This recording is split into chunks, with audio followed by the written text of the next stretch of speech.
Hey, haven't been on here in a while. How you doing? Just want to get on here because I had a thought I wanted to expand on a little bit. Today's mantra is the right choice isn't always the better choice. And sometimes the better choice isn't always the right choice. There is a difference. I'll give you a perfect example. I'm sitting in a car right now. So this is a good example. Let's say that you're looking at a car, you're trying to buy a car, and your budget only allows for you to get a Honda Civic or, something like that, a Toyota Corolla, whatever.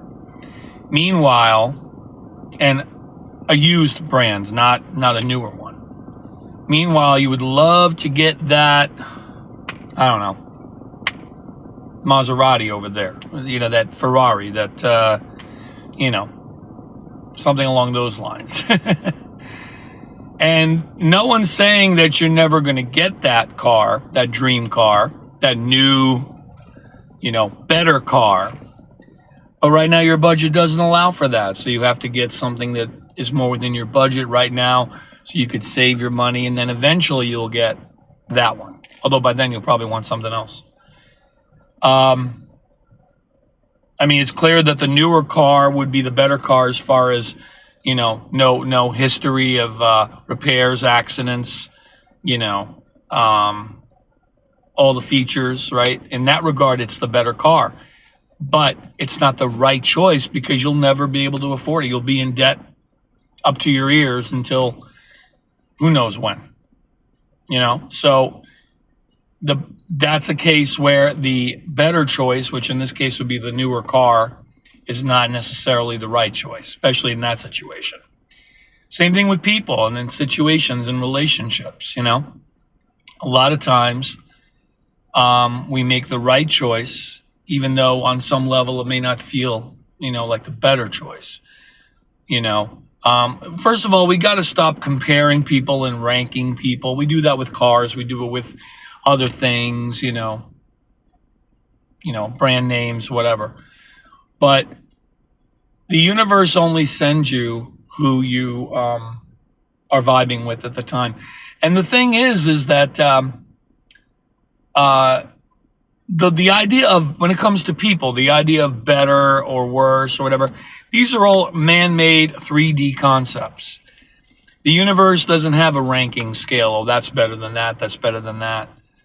That's a man-made thing. That's a human concept. Okay? It's like, when you're entering let's say you're entering a relationship, or you're deciding whether you should either not be in a relationship, or maybe you have two prospects where, okay, who should I pursue a relationship with? Maybe on paper a lot looks the same, but you're not sure, who the better fit would be. It's funny because a lot of times we make decisions based on business. Even in relationships, we seem to make business decisions, whether it's financially motivated or, it's not good at this time, or that would work at this time, or, I don't want to deal with that. I don't want to, this person's baggage, my baggage, whatever. So when it comes to people, not even just relationships in a romantic sense, but friendships, business partners, whatever. Maybe on paper there's a better choice, but is it the right choice? Is it the right choice? Will it fit the situation or the circumstances you're in right now? Will it make your life better, or will it make it more complicated? You see what I'm saying? Just like with a car, you could get the better car, but it's going to definitely inconvenience you financially because your bills are going to be through the roof, and you'll never have enough put aside to save for something else later, or for repairs or whatever, that come down the road. Same thing with, any relationships we have, be it business, romantically, friendships, whatever, We have to really think about it. On paper, this may be the better choice, but is it the right choice for where I am in life? Here, I'll give you a perfect example. And I made a video about this earlier. Many times people jump from, and I'll make it about romance, about love. People jump from relationship to relationships without healing. People don't heal. I'm not saying you have to heal completely, because healing is a lifelong process. But you got to get yourself to a point where you're actually worth something to the partner, where you're not going to drag them down with unresolved pain that you've had in the past. So even though the better choice would be to be with somebody and start a family or whatever it is you're doing, financially it helps. A lot of people do that. It means nothing if the root is not resolved. It's like when you go to a doctor and they treat the symptoms instead of addressing the root cause. It's the same thing. You know, we can't bring other people into our drama until we've got it to a point where we have it under control. That it's not going to pop up in misguided other ways. You know, unresolved healing or unhealed wounds that come up in other ways, in arguments, in toxicity.